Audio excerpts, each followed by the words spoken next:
Nobody shall wield Excalibur but me!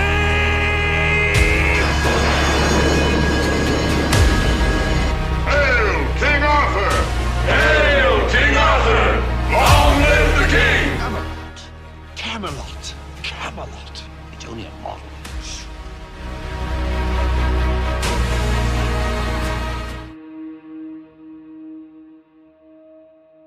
What is up, everybody? We are here with a special episode of Moldiversity, and today we are going to talk about the man, the myth, the legend himself, Arthur.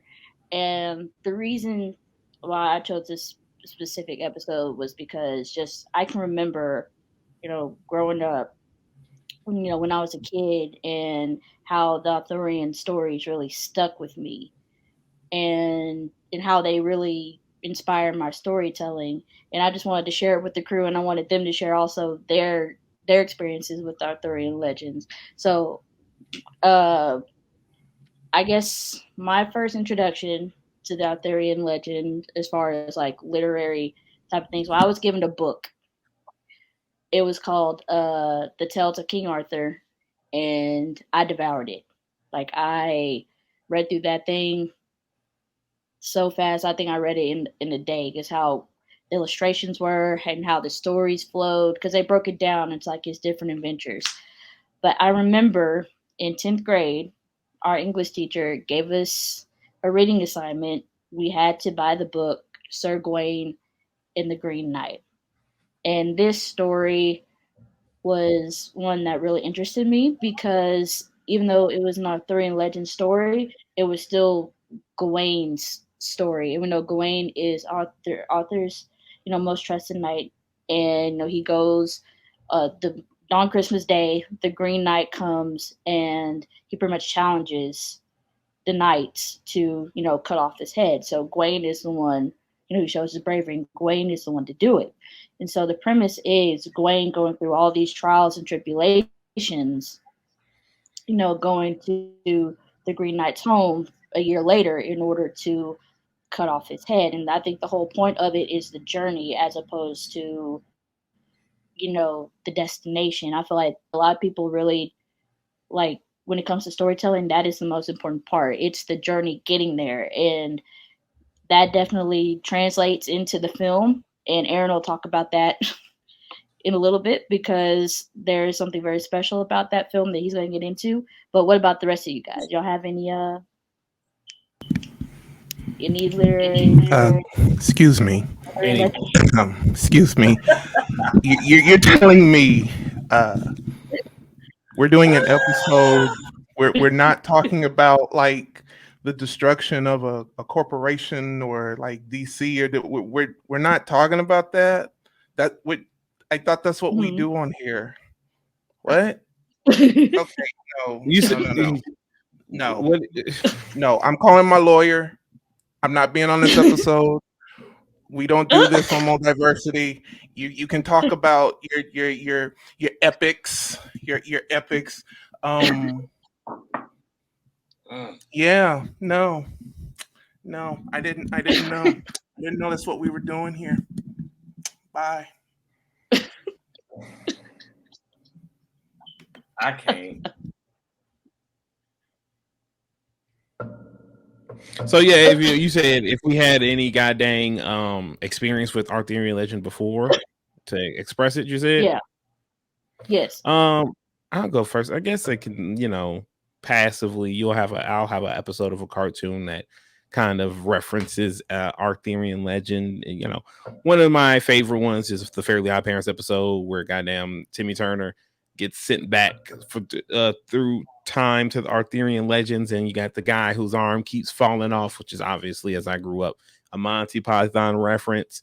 And god dang, Arthur is a nerd, and then he gets the glasses, and then he gets buff, and then he gets killed by the dragon, and they wish him back to life, and then he kills the dragon back, and god dang, his parents is cows. That's one of my first real instances of like really paying attention to Arthurian legend stuff outside of just the typical sword in the stone type joint.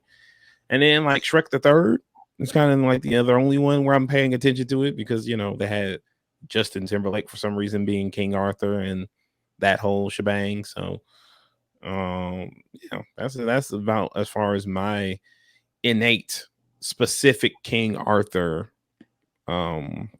history goes. I think I'm not missing anything, or I've tackled just about everything. But yeah. Oh, also, goddamn Morgan Le Fay being a goddamn villain in the Justice League cartoon. But then I didn't associate that with King Arthur, actually, like with really any type of meaningful way. So yeah.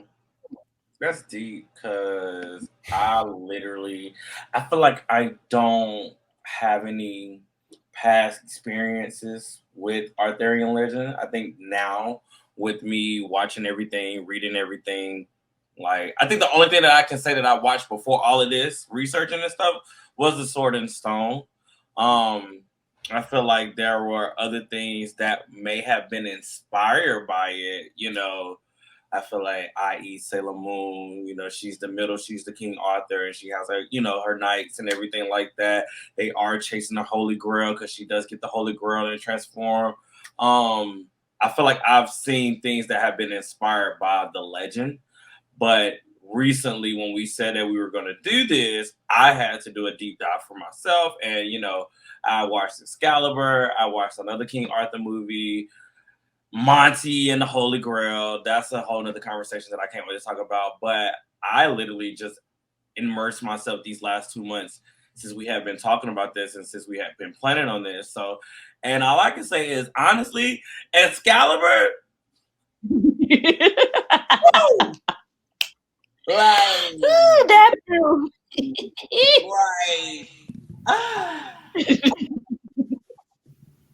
I'm kind of glad I literally just watched it like a week and a half ago, and I literally watched it again this week. I'm obsessed. Like, if anybody knows, I'm obsessed with this movie now. It really blessed me. Like, Arthur, Lancelot, Morgan, Merlin, just to see this storyline back in this time frame, and when it was made, and to see the legend actually come to life, and like I said, I've been researching, reading to actually see it, and then it had this campy feel. I don't even want to get into it, but yeah, like, that movie blessed me. That's all I'm gonna say. And I'm like really into this whole Arthurian Legends shit now, for real. Like, it makes me want to see more and see a lot of things that have been inspired by it. So. And yeah, I love the Green Knight. We'll talk about that later. All right, Aaron, since you're done joking and being funny and shit, it's your turn. Oh, I wasn't being funny. Why are you back then? And why are you back? My lawyers told me I have to be here. Support. So then, like I said, from the top, and a 1, and a 2, and a 3. I know he is not my director. He is not more. And a 1, and a 2. In this, I mean, King Arthur is all right. It's got cool stuff. It's all right. It's cute. It's all right. Cute. It's not the Green Knight. I mean, Arthurian Legend. It's got. I mean, when we talk about Arthur, when we talk about the actual King Arthur, it's cool or whatever. It's got that Quamon Star G attitude. It's down there trying to direct people. This little round table.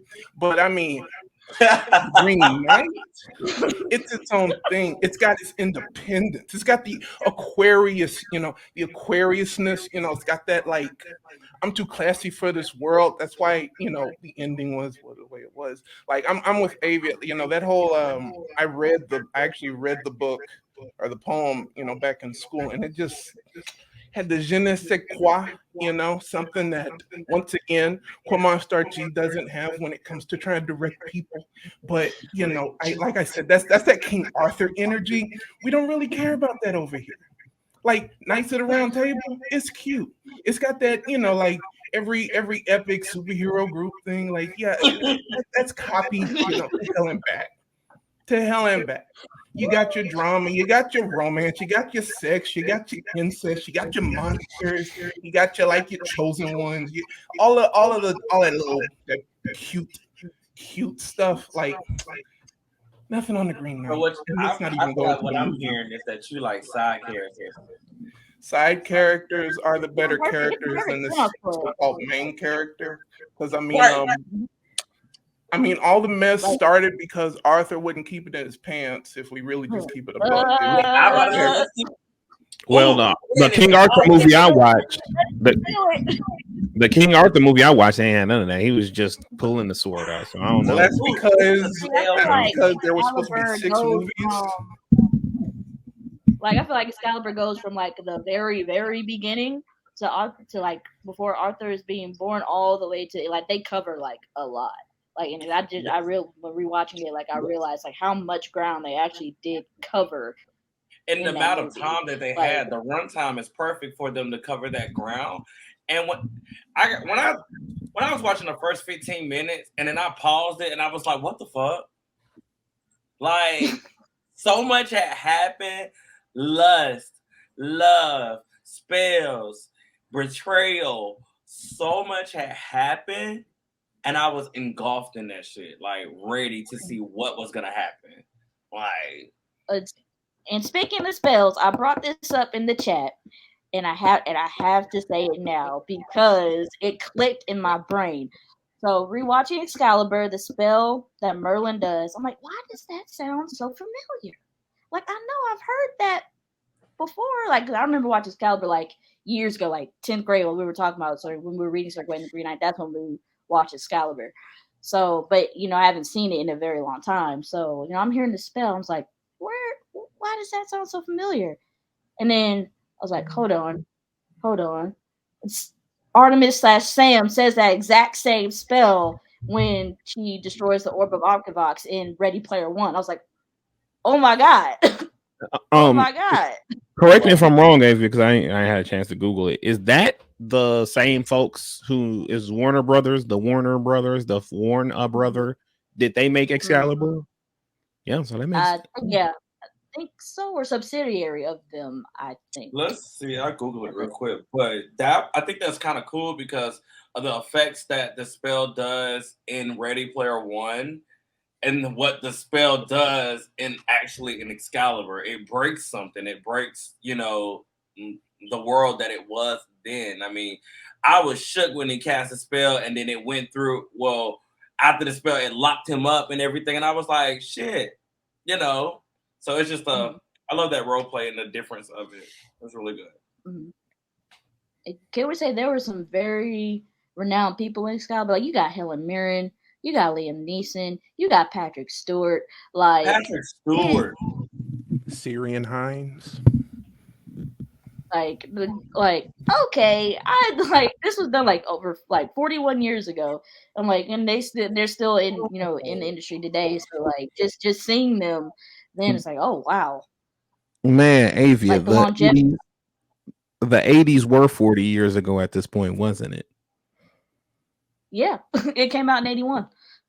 And I wasn't even born in the 80s, but just the concept that that's not 30 or 20 years ago anymore for somebody born in the 90s. I mean, there are a couple of folks here that are much older than I, so that distance is probably even worse for them. But I just wanted to register that. I'm gonna keep it cute since we back on this.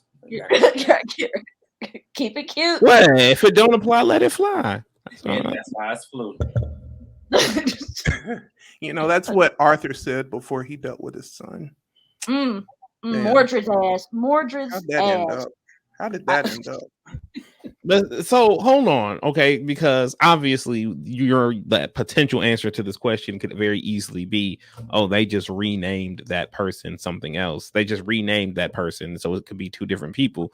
But in the King Arthur movie I watched, which I'll expound on a little later, Mordred was the guy at the beginning. But then again, there are certain interpretations I know where it's Mordred and Mordrew. So Mordred is both. Mordred's in both, but like in Arthurian Legend, Mordred is Arthur's son. But in Legends of the Sword, they took liberties and they made him pretty much Merlin's adversary and made him a mage. He pretty much set the place of his mom. Like he pretty much like that would have been Morgana, but instead they just used Mordred instead. She would have shown up in like the 5th movie. And shout out to Katie McGrath. She was in the Legends of the Sword. That was actually her second time being in an Arthurian Legend project. The first being Merlin. She was in Merlin. Merlin. Sure Merlin was. was She was awesome. Morgana in Merlin. Merlin was my show. That was a good show. It was a great Talk about show. how Morgana was a bad bitch in any Yes, appearance that sound. came through.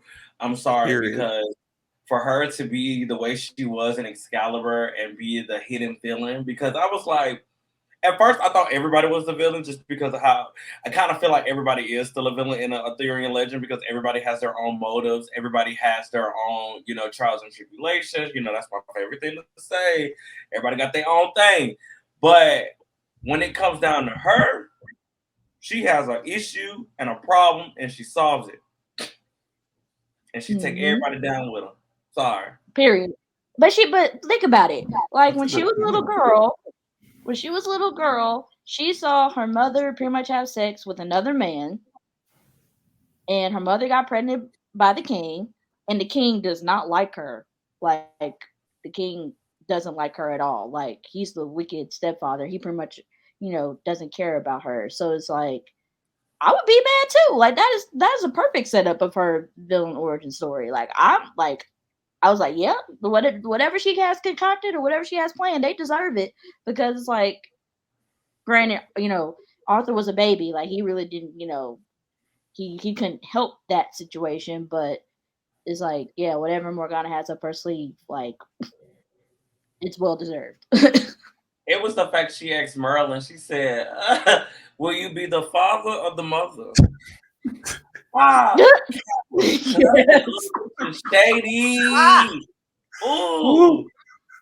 I said, not you gonna ask him if he mommy or daddy. Oh God, that was so funny to me. And then when she plotted by masquerading herself, pretty much pulling the Uther, pretty much masquerading herself as Guinevere and having sex with Arthur, and then conceiving Mordred. Yo, Like, that Oh, that was was so messed up. that was so. okay. That was when I got to that part. I was like, you know what, girl, you doing too much. You doing way too much. Because at the end of the day, it's your brother. I get it, but God dang, like, girl, you did like, and it was crazy because it's like it make you think bloodline, Right. but like, Right. Blue blood. That was just way too much. Like my spirit, I think by then my spirit did break. I was like, okay, because I was already feeling some type of way because I got Arthur and Lancelot beefing right now. And then I got her getting on my nerves anyway because you acting like Jean Grey and I ain't got time. At that time of the movie, and when that happened with Morgan, I was like, dang, girl. But I understand what she was doing, but it was like that was just so wrong. Like, and then for you to raise your son to already hate him and to try to take this throne and brainwash him and feed him, and then the fact that y'all got these people coming in here looking for this holy grail and y'all tricking them, child, hot mess. She's a witch in the woods,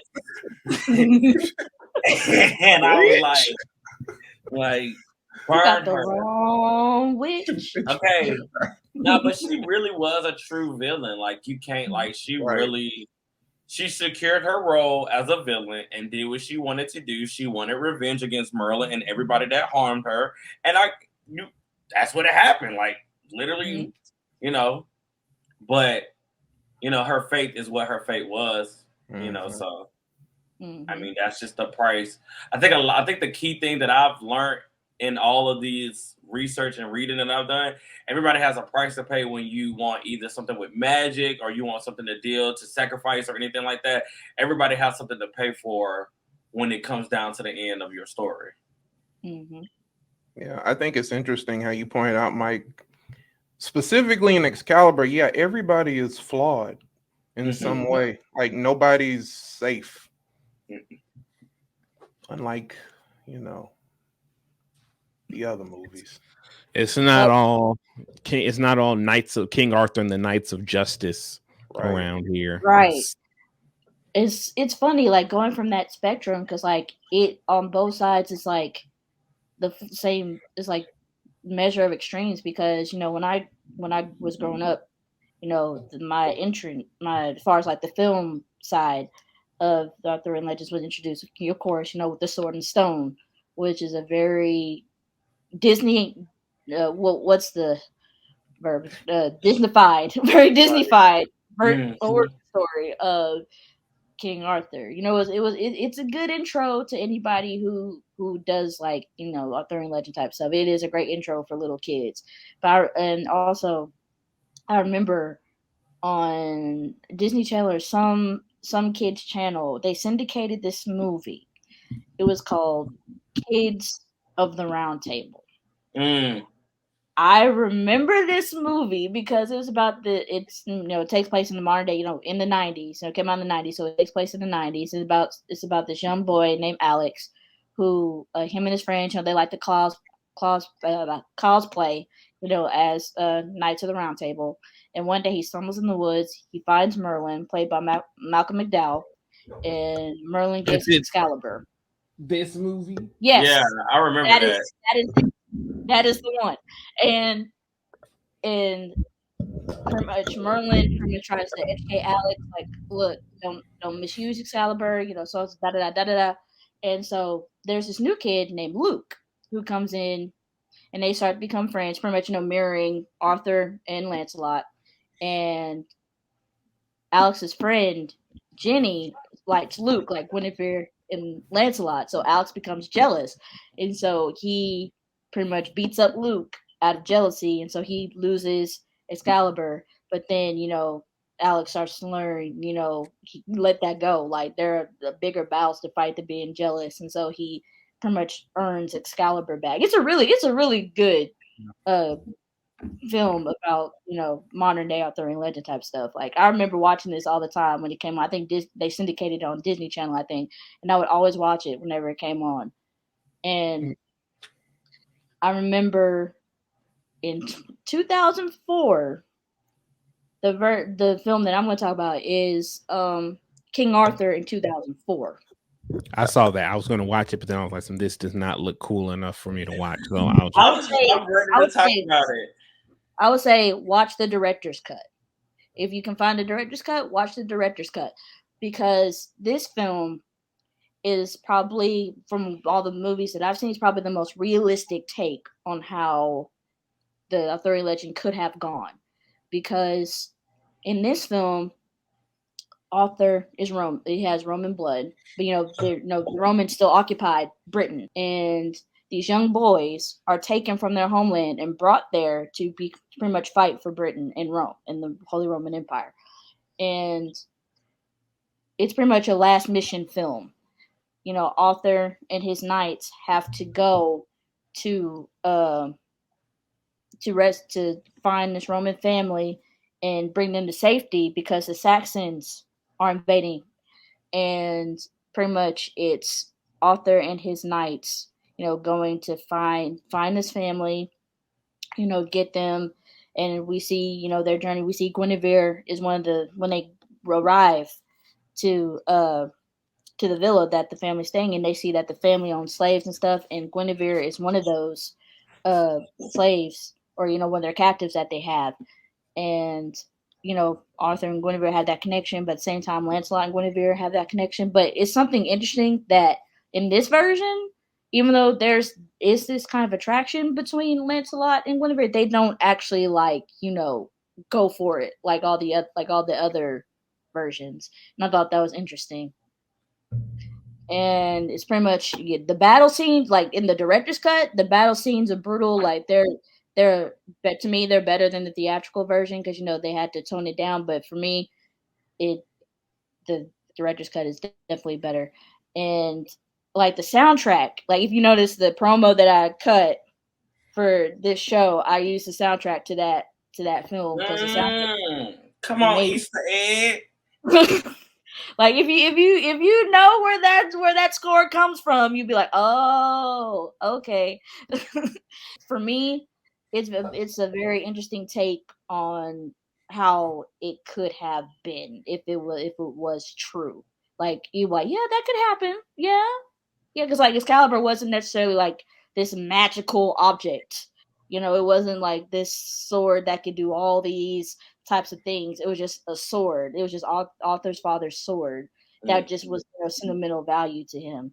And and like all the knights had their specialty. Like Tristan, he could fling arrows, shoot arrows far away. Like he also had double sword. Like all the knights had their specialties, and they were pretty cool.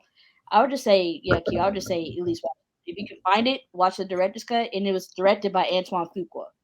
So the only version I think is out there for easily streaming. I don't have to pay money consumption is the regular version on Amazon Prime.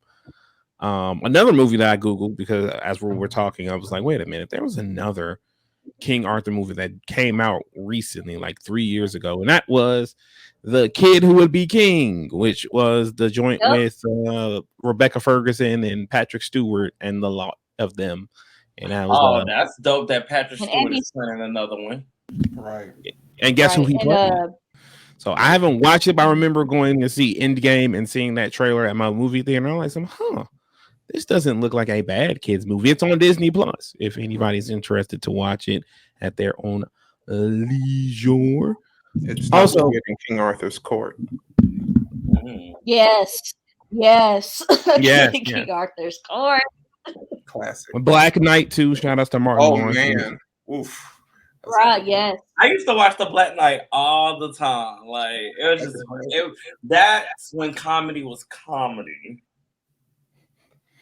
And none of this fuddy-duddy bullshit where it was actually hilarious, when it was actually making you laugh. You know what I'm saying? How about things on comedy? How you feel about Morty and Morty and the Holy Grail? Monty Python. I did not watch because I was like, when I was going to watch, I was not in the laughing mood. I'm like my mood. I need to be in the right mood to absorb some comedy. Especially British comedy, because British comedy has a je ne sais quoi to it that if you are not in the right mind frame, like 80% of it will go over your head. So when I go back and watch it, when I go to watch it finally, I have to be in the proper mind frame when I'm paying attention to it. Episode that came and passed now. What you mean? What part of I watched King Arthur Legend of the Sword and that's the movie I'm talking about did you miss? The beginning of the Well, I know that, but I mean, we all watched Monty, so I just saying. Wait, first, we all? All I knew is you watched it. Nobody sit there and said, "Oh, I watched it." Already had seen everything. I'm the only one that's behind. No, I'm behind too. I said I was going. You knew I didn't watch it. And first of all, Mike is trying to start controversy. He knew I didn't watch it. He's known that for about 2 days. I ain't watch it. So I thought you probably watched it by now. When I tell you that. Anywho, you know what else is funny? The Spam-A-Lot musical based off of Monty Python and the Holy Grail. That I knew. I knew Monty Python made that. I didn't know its connection to. I didn't know if it was like a follow-up or an adaptation. Which one was it? Or is it like the OG version? It's really funny. It's less British comedy. It's more like general comedy. It's really funny. I mean, with Monty Python and the Holy Grail, I know far too much about it than just like I literally just haven't watched the movie. Making that face? Like because I don't realize he said I was trying to start a pot. I wasn't trying to start no pot.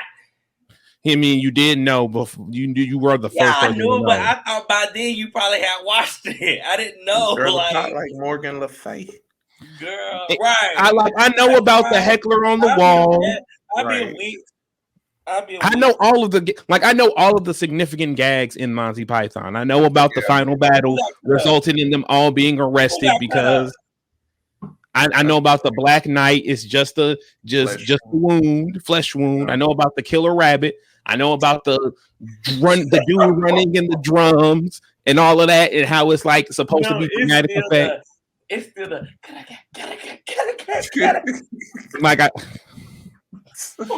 Like oh God, that thing was so funny to me. Like it's just a manner of it's I with let's talk about this mage then. damn you just I'm telling you all I know about Monty Python. You just rushing me through it. Golly, all right, we'll go ahead and get into it then. I mean, I know, like, if I to be quite honest with you, there's only like so many people I think in the world that don't know Monty Python and the Holy Grail, even if they haven't seen it. I didn't know it until Aaron said something the other day, so I had to watch it quickly. So that means you still behind me, but I watched it. But I know about the movie. I can tell you how it ends right now. But guess what? Mike still ain't even finished the movie. He still got to finish it. He stopped at halfway point since he trying to bust somebody out. Thank you. Who watched the Green Knight again? Huh? Who all watched the Green Knight again? I don't need to watch it. Yeah. See, it is. I already know what I want to talk about. See, so let's go to, since Mike want to go ahead and just jump the gun, let's go talk about King Arthur, Legend of the Sword, the Guy Ritchie film of 2017, starring Eric Bana, Chris Hunnam, my boy Jaman, Jude Law, a lot of other British actors and players of the time. It is a Guy Ritchie film. Take of that what you will. If you love Guy Ritchie ass films, like I do, I like Snatch. I love the Sherlock Holmes movies a lot, like a lot. So if you like those type of films, then this has stuff for you. Do I feel like it's apropos of a King Arthur film? I feel like liberties were taken in a lot of areas creatively and in terms of the editing. If you've seen any of his films like Sherlock, like Snatch, the way it jumps between timelines when people are explaining things, it is definitely there. One might argue that is his motif, but I feel it was overused in King Arthur, this movie. I feel like not every single exposition dump needed to have this. It took you out of the movie. Yeah. Like it very, like, I get it that King Arthur is a very, very sprawling story at all of the significant periods of his life, the beginning, middle, and end, as we've said in the beginning. So maybe he thought that was a clever way of cutting down some of the more significant parts of, the story at that point in time. I'm not going to begrudge that, but I feel like sometimes you got to bite the bullet and you just got to either cut or you just got to commit. And I feel like using that type of framing device kind of just gave you whiplash. I appreciated Charlie's what's the terminology, correct terminology I can use? The old Peaky Blinders King Arthur he brought to it, where he's kind of like a crime boss, a boss of the brothel where he ended up after that faithful night where he became an orphan. I like that aspect of it, though. The criminal boss with a sense of loyalty, that's my jam. His crew, Wet Stick and Backlack, I had to stop myself from calling him Blackjack because of those letters, but they were nice characters to be, and his Backlack sons Blue, they were good supporting characters. And then when we're introduced to Goose Fat Bill and Beadriv, I believe his name is like messing with me phonetically, so I'm just gonna say Jaman, the actor. They were great supporting characters. So going into this film, there were two people here who had seen it prior, and when they were going through the movie, there was a character that they did not see it for. There was a character that they did not have some kind words for. And after watching the movie myself, I can honestly say I see where they're coming from. There's nothing worse in a movie than an important character who is absolutely useless. And that was the mage. That was the mage in the film. She kind of just shows up and just scowls at everything and makes faces and vaguely controls animals until the very end, where she controls like a significant animal. And then you're wondering why the hell she didn't just do that earlier, especially when the film doesn't kind of set limits to her powers. They just kind of she just kind of does what she wants to do. But like Is it an okay film? No, I think it's a little bit more than it just being an okay film. When Arthur starts using Excalibur and some of the things, I can see some influences from other directors who we may or may talk about at length at various points of this channel. Is it as well done? No, but the effort is still there, and I'll applaud it. The visual effects in general is pretty well done. That is there. But like I said, you got to be a Guy Ritchie person. You have to have at least seen 3 Guy Ritchie films. Before you see this, because I'm afraid if you just go into this film like, oh, I like King Arthur, but you're not familiar with the guy's filmography, this movie might be ass to you. Like, unless you've committed to the style of the director and you understand that that's what they do, you might not be able to appreciate initially what the film is trying to do. And you might not be inclined to go back and watch it again. But if you're somebody like me who is familiar with the guy's filmography, his motifs, his style, etc., some things you can kind of overlook or have gripes with, but it doesn't take you too far out the movie. Also, Jude Law was a brilliant bastard in it, so that's always a plus. And David Beckham was a cameo, and I was like, that's David Beckham in this joint. That's pretty interesting. So that's my 2 cents on the subject. Yep. It was a movie. It was a movie. Pretty much. I mean, you said it. You said it. You like I felt. I know what they were trying to do with when they like kept explaining things like in the intercutting, like going back and forth. Like sometimes it worked, sometimes it didn't. I do like the background story of Arthur, like how it kind of changed. Like Arthur pretty much was an orphan. He grew up in a brothel, and he learned his type of character by growing up and protecting the women from from the men who would hurt them. And he pretty much grows up to be this street hustler with a heart of gold, because we see like that is his first instinct to take care of the girls. And his friends are loyal. They're there for him, and you see that. And I thought that was a good intro to that. And like, the mage, like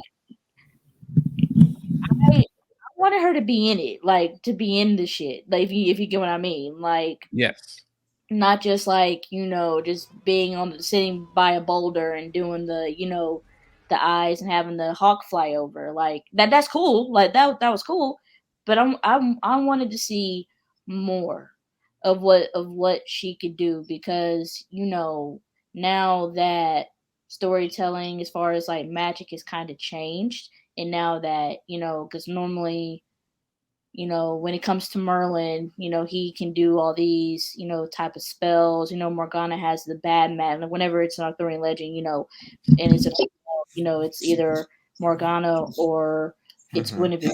But in this one, we see a young female mage, and it's like, okay, well, this is pretty much a new character. So how about we give her not like ultimate power like Genie or anything, but like just show her just how powerful she is. And that was always my issue, was that like, okay, so you have this young mage here, pretty much being quote unquote the new Merlin. So I'm like, and all she can do is just control an animal. Like if that is her power, if her power is animal based, how about have her like either control like tons of animals, or like she's Not going just in one fighting with them. measly little bird that can come flying. like she's just controlling bird. Like it's not defined what type of animal she has, because it looks like it's just all animals. So like that's a very significant power. Like why not? Like unless. Like, well, no, fuck realism. Let me talk about within the context of the story. Like, why not have her control like an army of buffalo or bulls, or like ransack? Like, if you can control the animals, then how about you like a stampede? And that's not. I want this girl to be Eliza Thambor. I mean, like, no, I think okay. I might eat some words because I ran this mage down. I love supernatural. I love witches. I love warlocks. I love all that. So now that I think about it, it's giving very much novice. It's giving very much beginner. It's giving very much I don't know what I'm doing. But I sent y'all that video. And it was saying what her powers were and everything like that. I do think I'm going to come down and say it was budget-wise. I think they couldn't do too much with this character because of budget. And that's why we got the bare minimum of what she could actually do. I don't need to see you transform or control some dogs and attack somebody. I don't need that. I need to see you actually control some magic. And then the fact that the video that I was watching was breaking down, said that she was spellcasting. I'm like, no, that wasn't spellcasting. She was just speaking in tongues. That's it. She wasn't really doing nothing. But I will give her a little bit of benefit of the doubt. Still don't like him. At this point, you should have just gave me Merlin or made her Merlin's daughter and just said that she was a beginner. Exactly. I will say this. When it comes to, and this is just my passive knowledge, but like, I know there's a difference between witches, warlocks, wizards, and mages in terms of how they use their magic, how they, like in terms of how they use their magic and whatnot, and what type of magic they can use. I know like they were kind of alluding at the beginning, and this is where I go back to where it's not clearly defined, that Mordred also had some sort of control over animals because he was leading them big ass elephants. So I think when you're a mage, your piece de resistance, you know what I'm saying? Your go-to is you mess with animals. That's you. Your first and foremost, it's animals. Sure, you might have some hocus pocus, some abracadabras, some voulez vous coucher avec moi ce soir over here. But it's typically just with animals. I could be wrong. Please correct me in the comments if I am. But I'm like that's cool. Like the animal powers is cool. I want to see her like if she could like actually like transform like into a bear or like clobber some people, like do some cool stuff like that. Like I would love to see that if controlling animals was her power. Like I just want to see her fight. Like, I just want to see her, get her hands dirty. I guess mages don't do that. I guess mages don't get their hands dirty. So I was like, okay. I mean, she ain't gonna do nothing but sit over here and look cross-eyed. Not cross-eyed.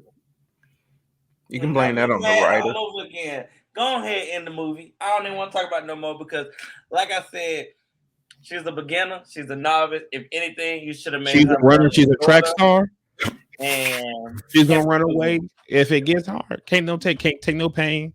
Can't get scarred. The thing is, when she first came in, she had like she was hot shit. Like, exactly. Like she came in there scowling and shit.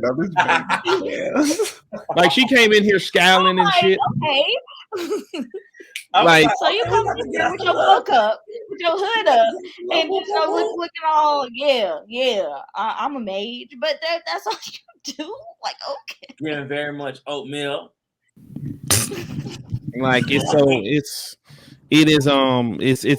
like I said, maybe she's a novice, but like she strolled up like she had some experience in the way, and like it's hard. What makes it, and again, this goes back to the movie not explaining it because I feel like a better movie would have like had her been a novice and whatnot, showed why she was sent out, how she knew King Arthur was going to be revealed. Like when she was like doing cool stuff like with Excalibur and shit, she was like sprinkling her little lie we saw over Excalibur and seeing that. So like if you messing with that type of mage magic, you can't be that much of a novice. If you like have that sort of command with the squad like she does, like it's kind of like, well, isn't she, does she just suck? Tell me what's really going on. You know what I'm saying? She sucks. That's all. And that's all that matters. She sucks. And it's okay. That's what happens when you have like the video didn't save her. Nope. I mean, like, yeah, so I watched the movie because I was not interested when it first came out, and then watching the video that Mike sent, yeah, that was, there's a rule called show don't tell, you know? Mhm.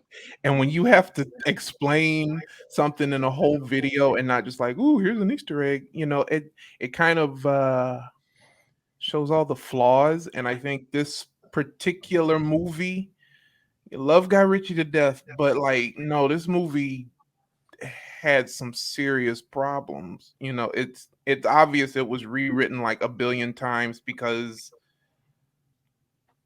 the company of which will not be named currently. Who is currently $50 billion in debt as of Oof. this recording.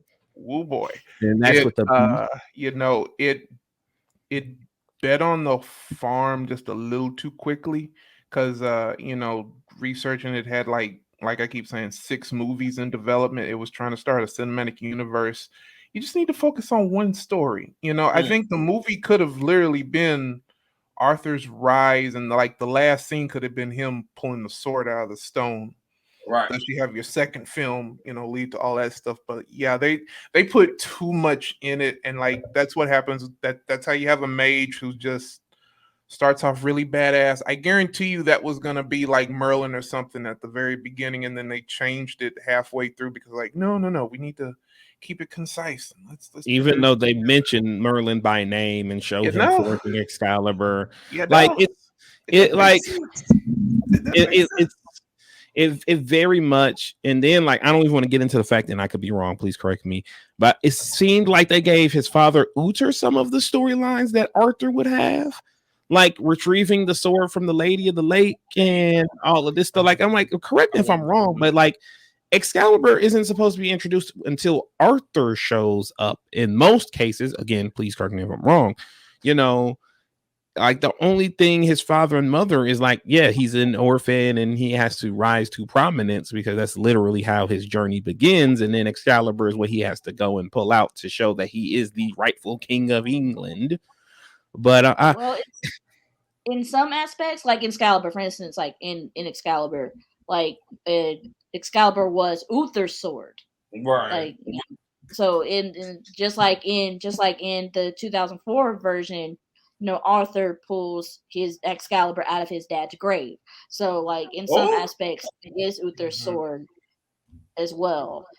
So it just depends on how they want to. But everybody just skips over Sir Ector. I don't know why. And even in the kid who would be king, when Merlin's reading the story, it was he says it was Uther's sword too before Arthur. So I think in most aspects now, when in the Arthurian legend, like it was Uther's sword first. And then, but I think what goes down to it is it was just too much trying to be put into one movie, and it just was all over the place. But I guarantee a lot of rewrites. That's why you can't touch the classic. Yes. Exactly. And another thing, one more critique and gripe about this movie. I swear I liked it at most. You didn't like it. When you finish, you say, you know what? No, because I got to talk about Backlack's death and how it dragged on for like 80 different scenes when it could have ended at the first one. And it's like, it almost felt like the writer, and I told you this, Mike, too. It almost felt like the writers came up with 18 different takes of how they wanted to show it. And it felt like the first take, he was supposed to die. And then the second take, oh, he's going to live. We're changing our minds. We're going to make him live. And then the third take where Blue meets him, I'm like, oh, okay, we're going to stick with it. He survives. But then when they're sitting in, I think that whole them just sitting in the cabin waiting is literally them like, okay, we changed our minds again. He's going to die. And then it's like, it just felt like they combined they combined 6 different takes that were meant to be a part of different endings, and they just put it together, and it kind of just, it messed up the midpoint flow of the like how many times, like it messed up the midpoint flow of the film, in my opinion, because it's like any of those times he died could have led to the Arthur throwing it back into the lake and then running and then screaming in silence and then falling into the mud, and then the Lady of the Lake showing him what would happen. Like, you could still get to that point if you didn't have to prolong his Backlack's death for any of that. So it kind of feels like that's where I say like the editing was just weird. And then And then like Rubio sacrifices himself. He's very clearly dead in the scene where he sacrifices himself. And then they cut to, oh, actually, he's captured and he sold out the camp. And there is no sort of build up to him being a traitor, but you just need to have give Arthur a ticking clock, which still doesn't make any sense because you give him a ticking clock about saving Blue, but then when he goes to the castle, there is no Blue. Blue is not, there's no scene of Blue being rescued. So it's like you create the ticking clock because he took the mage and Blue, but the mage comes back. She's let go, but it's like, did you not like it? A better movie would have just had him run off without Excalibur, and then they steal Excalibur and the mage, and then like, or they just don't steal the mage, because what's the point of stealing the mage if you fucking have Excalibur? And like have Arthur go, you know what, it's time for me to be a king, or him to say I'm not a king, or something along those lines. And then like just do something to build better to that, because it just kind of feel like a bunch of ping pong shit. Like, oh, we're undecided on what we want to do, you know. And I'm sorry, Charlie Hunnam, your British accent is a lot better than what I'm doing. But I like the film, dog. I like the film, even though when y'all first said it to me, I thought it was that Robin Hood movie with Jamie Foxx and old boy from Kingston. I thought it was that one. I knew it was a movie. I knew it was a movie with a white guy and a black guy in the Middle Ages. I knew that. I knew that much. I just needed to know if it was Jamon and Charlie Hunnam, or if it was Jamie Foxx and Eggers. That's all I need to know. That's all I needed to know. But I kind of wish I would have watched the Jamie Foxx one. Yeah. Bad. Can we talk about Robin Hood Men in Tights soon? Now, to probably, then Aaron's about to get in this, probably to one of the most artistic, spectacular, show-stopping, never the same film that really did change the overall landscape of how to tell an Arthurian legend story. Aaron, take it away, please. Zack Snyder's Justice League. Woo! Yes! Yeah, it really did. You know, I mean, the fact that, you know, everybody comes together through one particular, you know, the chosen one, basically, because you got to remember, like the what was it? The Codex is basically Excalibur, if you think about that. It's all there, you know, and really deviate really quick. Uther is Usax, Arthur is Orion, Hector is Isaiah, Mordred is Calabac. It's all there. Anyway, I know we see it. It's all there. It's all there.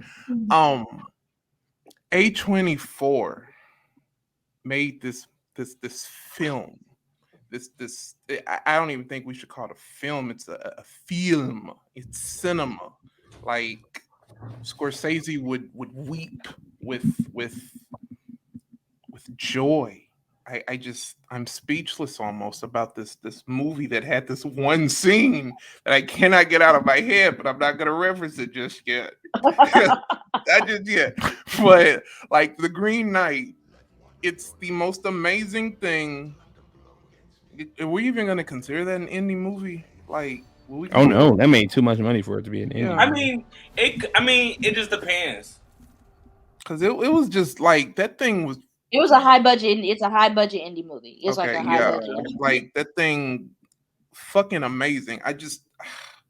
Everything about that film just upped the game for any, like Ava said, any Arthurian movie that's going to come out from this point on. Really, any, if I'm being honest, any movie that deals with like epic,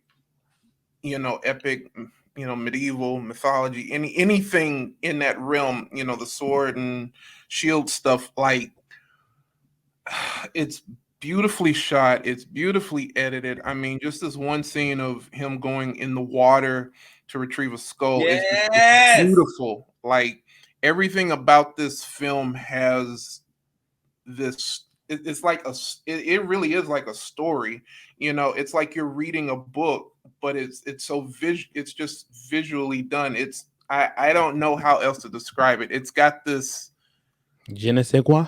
je ne sais quoi. It really does have a je ne sais quoi that I really don't think any film has had this in a long time, because I mean there really is no villain.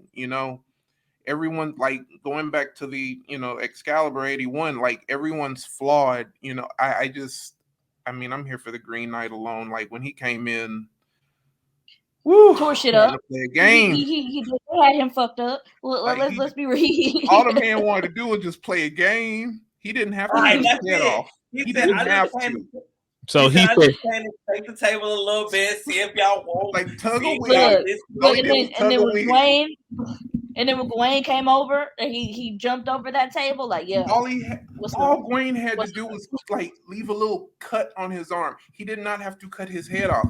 But his mama told him he'd be king. I mean, like, just the fact that it started with all of this sorcery, and it ends on, and I mean, even in the after credit scene, which I did not know was a thing.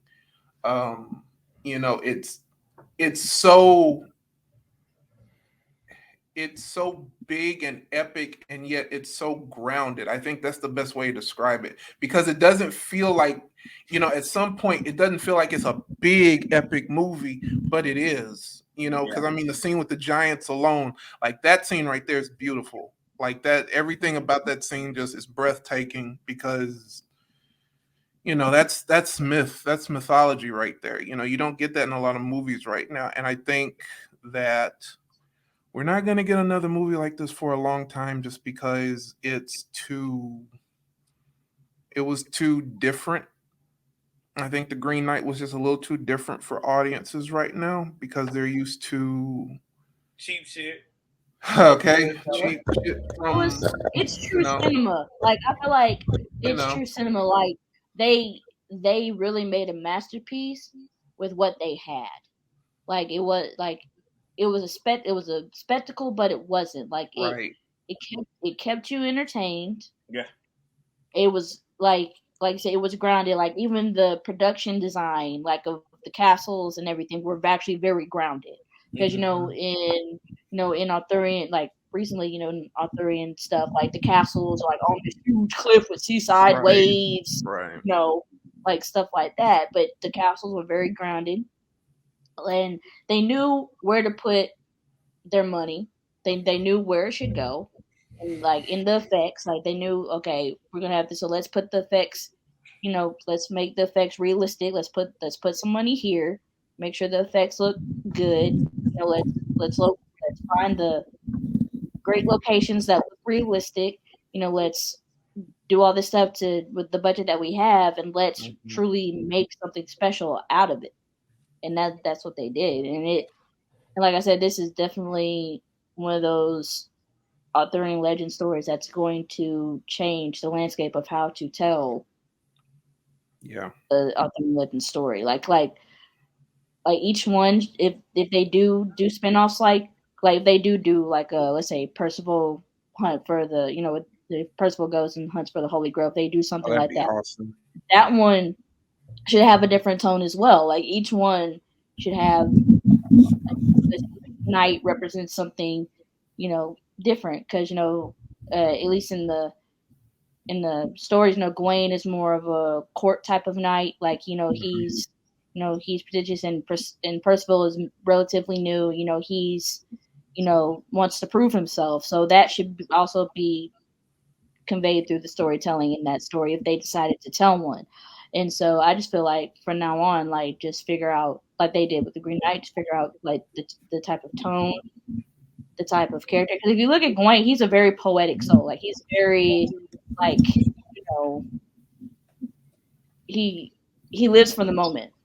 And in the cinematography and the production design and his clothing, like, in everything, like, you can see that. And so I just feel like if people pay attention to those kind of details, then who knows? Because before this, like, no one really took Arthurian Legend seriously after Excalibur. Right. Like if you mention King Arthur, like okay, and like it wasn't considered prestigious anymore. But the Green Knight pretty much catapulted it back into that realm of King Arthur is actually like a King Arthur story is actually a great realm of storytelling, and it's about time we should tap into its greatness. And I feel like that's exactly what the Green Knight did. Yeah, plus I love the way that movie played with like expectations and time, and like how certain things were just in everybody's mind, like in Galen's mind, like I loved how it did that, like two important scenes, specifically when he died and the other one when he became king and all the epic things happened. And it's just like, no, it was all in his head. Like we need more movies to do that. Like Avia said, that's real cinema. It's not like that cheap shit. It just, yeah. Can A24 just make like I'm with you. Can A24 just make a series of films based off? That'd be dope. That would be dope. I'm here for that. I was going to say it prompted the damn idea in my head, but I feel like A24 is in a whole different lane than any other studio. And I think that's what makes them different from anybody else, because they go outside the box. They actually create. They actually are, bringing things to life with some type of meaning. The Green Knight was amazing. Like I saw it at a small theater, and it blessed me real good because it was something new, something fresh. Like I said, my favorite scene is him dumping into the lake because it was red. I think the aesthetics is what gets me of the movie. The giants are great. I think it's the whole aesthetic of the whole movie. Like it's great storytelling. I was on the edge of my seat the whole second half of the movie because I want to know, what is he going to do? How is he going to prevail? What will make him truly see the truth in what he's trying to do? But it did everything it needed. It checked all the boxes for me. Watch us get a movie. Watch us get a Lady of the Lake movie with Zendaya. I ain't seen it, but I'll say this. I'll say this. I take your word for it. I take y'all word for it, and that when y'all say the Green Knight wants to play a game, no, take word for it. No, you go watch it. You need to watch at some point in time I'll watch it. No, you're gonna watch it right now. We're gonna roll the movie, roll the film. Come on, keep it moving. All I'll say is that every time y'all say the Green Knight wants to play a game, I just think of Jigsaw. I like to play a game. That's basically what he did.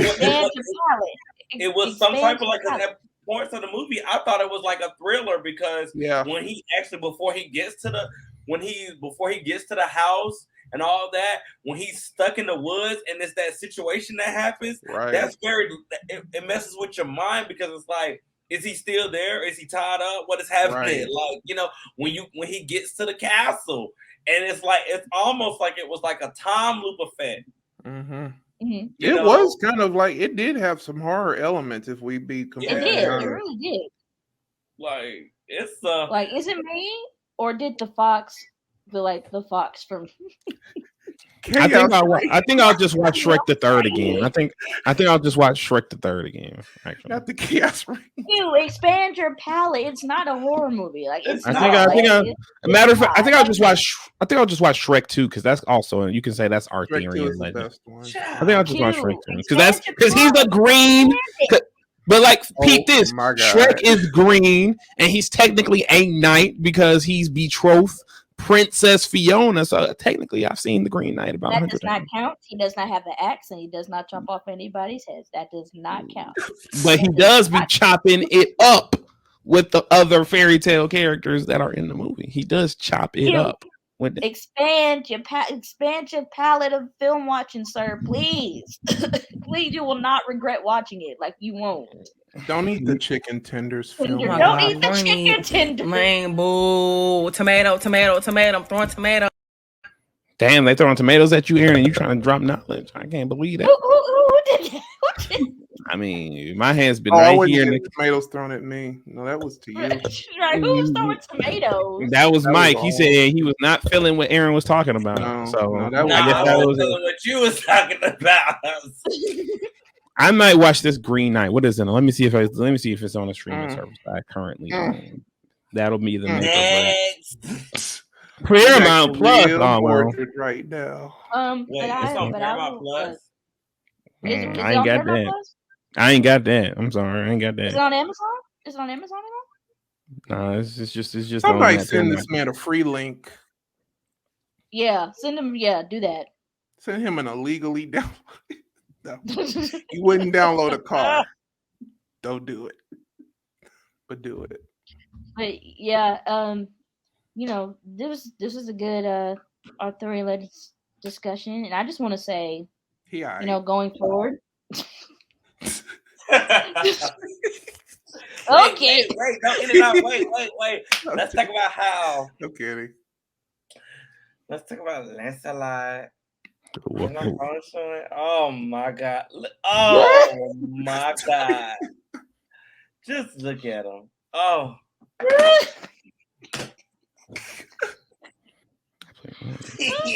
There's a reason why Guinevere went. Let me stop. You know, if you keep it $100, it's supposed to be King Lancelot and the Knights.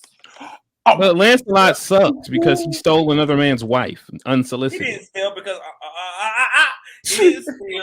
Nope, because it takes if two Arthur, to tango. If Arthur wasn't been in if Merlin wouldn't have been in Arthur's head, and it's just no shade. If Merlin wouldn't have been in Arthur's head, he would have seen that they were already in love before they had even tried to even have some type of situation.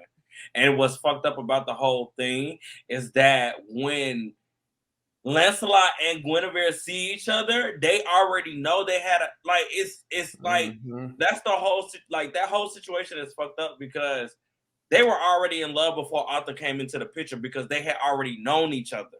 Right. So it's kind of crazy that Merlin would, as I said, Merlin is a messy old wizard who like lives Metron. in drama. So he's going to give you what your lust and love and heart desires. Like I said, when I first watched Excalibur, all I saw was betrayal, lust, and love.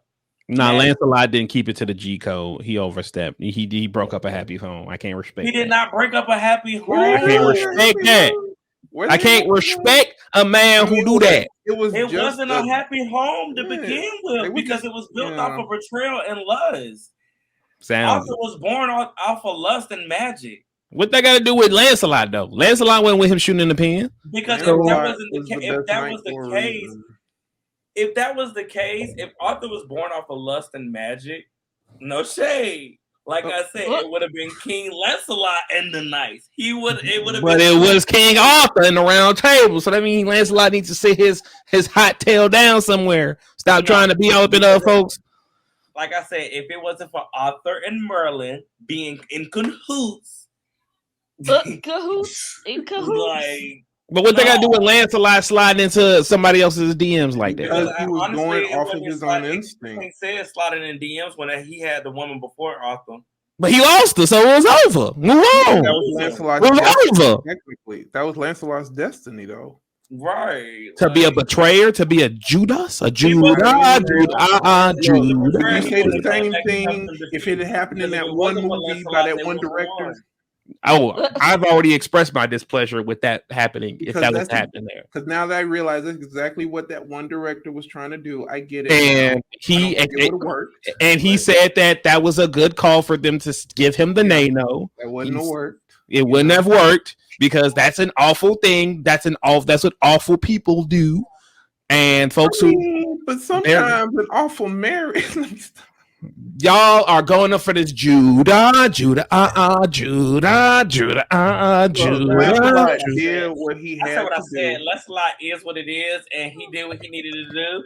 Arthur did what he needed to do. Merlin did what they needed to do. And what happened to England after that? After are people who live in lust, betrayal, and love. It is what it is.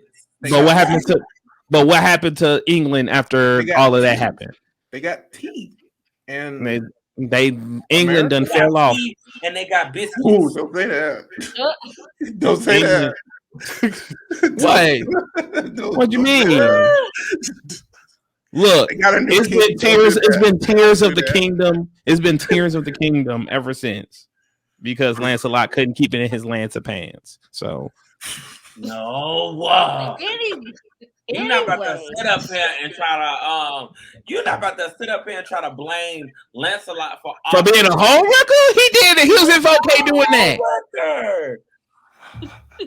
Homegirl got up out his crib and he said, "Bet I'm finna wreck your new home. How about that?" The people versus Lancelot. Can y'all end the episode? 'Cause I'm over courts it. in session. Courts in session. The judge.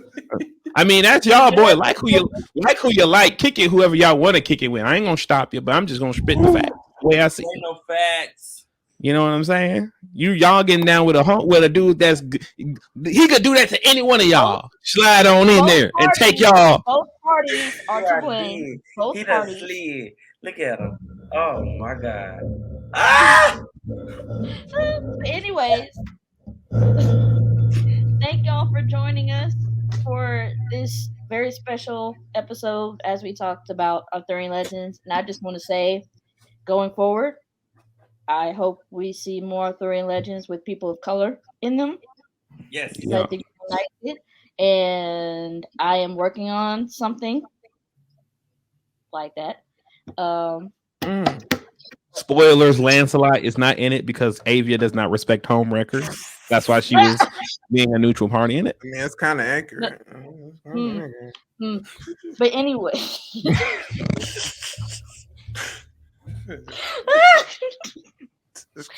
Thank y'all for joining us, and we will be back in are we doing anything? 50 years.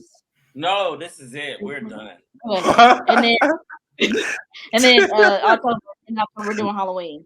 We'll be doing a tell all October. We'll be dropping all the juicy gossip that y'all want to hear.